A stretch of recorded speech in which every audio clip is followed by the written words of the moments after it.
स्वागत है दोस्तों आप सभी का फिर से एक नए वीडियो में। दोस्तों आज का ये वीडियो दोस्तों जेकबोर्ड के दोस्तों क्लास 11 के सभी विद्यार्थी के लिए वेरी मोस्ट इंपोर्टेंट वीडियो रहने वाला है। ठीक है, आज के इस वीडियो में दोस्तों हम लोग जो है झारखंड शैक्षिक अनुसंधान एवं परीक्षण परिषद रांची यानी कि दोस्तों आज की इस वीडियो में हम लोग जो इकोनॉमिक्स का दोस्तों वीकली टेस्ट क्वेश्चंस आज की इस वीडियो में हम लोग सोल्व करने वाले हैं, जो कि क्लास 11 का रहने वाला है। ठीक है, क्लास 11 का इकोनॉमिक्स का वीकली टेस्ट क्वेश्चन सोल्व करेंगे।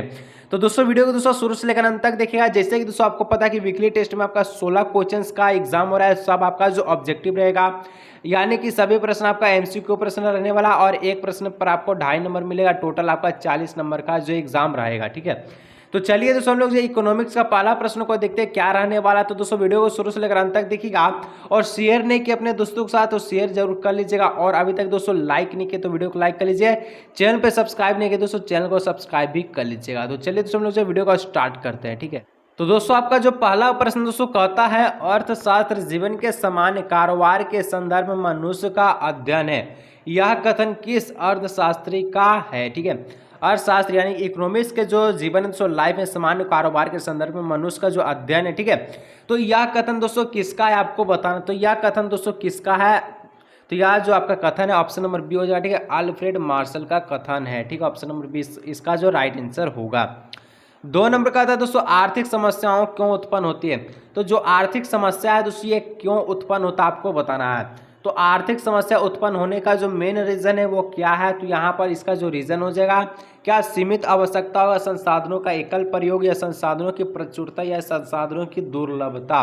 तो आर्थिक समस्या उत्पन्न कब होता? उत्पन्न होता संसाधनों की दुर्लभता से। ठीक है, ऑप्शन नंबर डी इसका राइट आंसर होगा। चलिए अब दोस्तों 3 नंबर का जो प्रश्न है कहता है निम्नलिखित में से कौन एक संख्यायिक आंकड़ा नहीं है। ठीक है, निम्नलिखित में जो संख्यायिक आंकड़ा दोस्तों कौन नहीं आपको बताना है। क्या एक विद्यालय में 1000 विद्यार्थी पढ़ते हैं? 2021 ईस्वी के जो भारत की जनसंख्या 121 करोड़ की थी, या एक सड़क दुर्घटना में 100 व्यक्तियों की मृत्यु हुई, या भारत के बाढ़ से हर वर्ष, ठीक है, भारत में बाढ़ से हर वर्ष कई लोग बेघर हो जाते हैं। तो यहाँ पर संख्यायिक आंकड़ा जो कौन सही नहीं है आपको बताना है।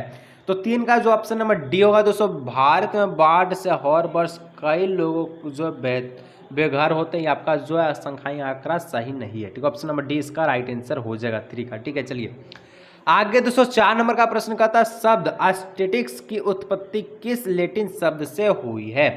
तो एस्थेटिक्स की उत्पत्ति दोस्तों कौन से लैटिन शब्द से हुआ है आपको बताना है।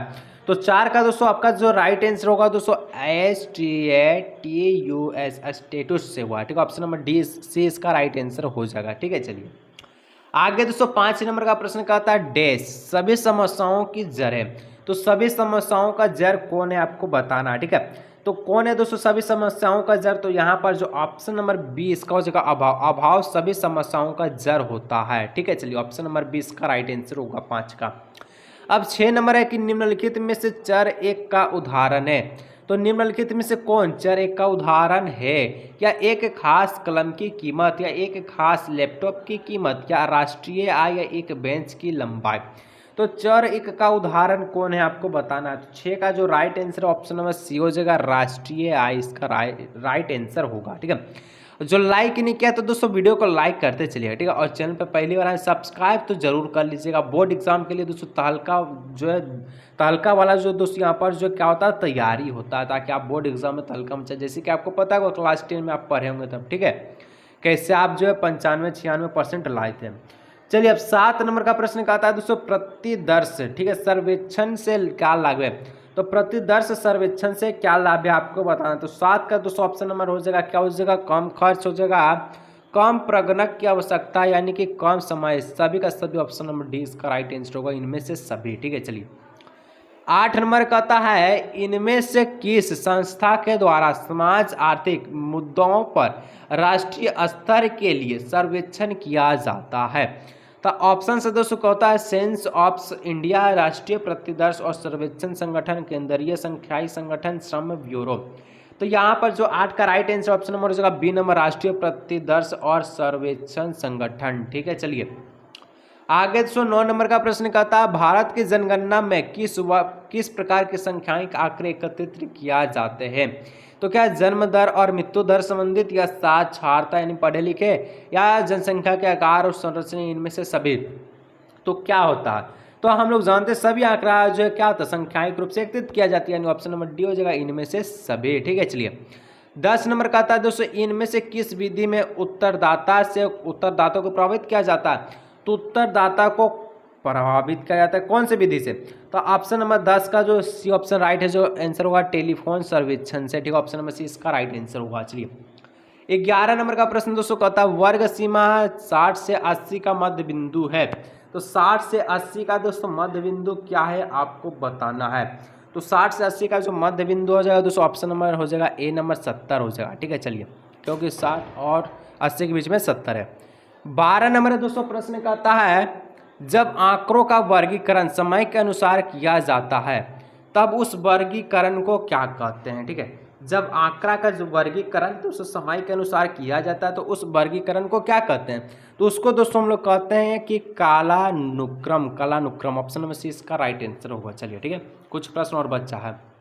अब 13 नंबर कहता है कि चर को समानता कितने वर्गों में विभाजित किया जाता है? तो चर को दोस्तों कितने भागों में आप विभाजित करते हैं, यानी कि किया जाता है?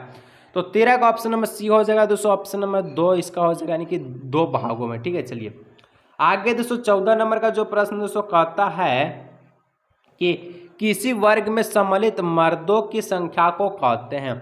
अगर कोई भी वर्ग उसमें मर्द शामिल है जो है, इसको संख्या को क्या कहते हैं?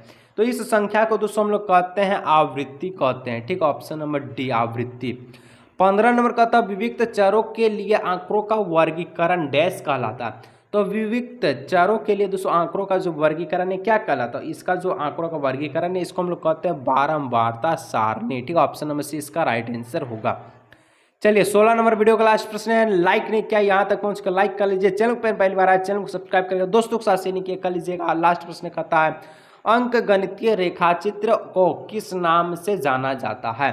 तो इसको दोस्तों हम लोग जानते हैं काल जो श्रेणी आलेख के नाम से, ऑप्शन नंबर ए।